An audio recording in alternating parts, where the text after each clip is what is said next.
talk to me a bit about where you work, like the Wolfram Institute. What is it? Who is Stephen Wolfram?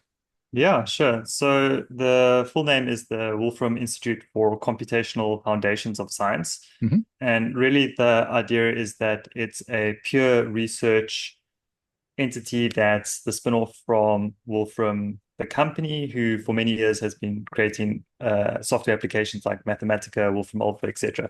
So that's really Stephen Wolfram's company, and this is the house that he has been able to build over time in order to do the science he really wants to do outside of having any kind of external influences like you would experience in an academic environment. So he Yeah. built the company, and in 2022, during the height of the pandemic, there was a sudden uptick in interest in science online, and that's the moment we decided to create a separate pure science entity, which is the Wolfram Institute. So that's where I'm basically helping to build that out, develop nice projects that make sense for us to find the computational foundations of Mm. in any kind of scientific field, various scientific fields that we're pursuing at the moment. And we're trying to attract young and or talented researchers and scientists who would like to explore this computational paradigm of doing science. So that's really the idea there. And how large is the Institute now?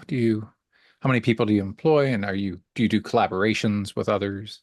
Yeah. So we're about five full-time fellows at the moment that are doing the research. Hmm. And the idea is that we're an institute startup. So we're in the kind of the startup phase of Yeah. building a scientific endeavor. And I guess what's unique about our approach is that we're doing somewhat innovative science in the approach that we're taking to make progress there. Hmm. But we're also trying to innovate slightly in terms of how science can be done. And that's by having a small, agile institute for doing research. And this is somewhat unique if you were to look at the majority of research, how it's done at the moment, it's in large institutions. Right.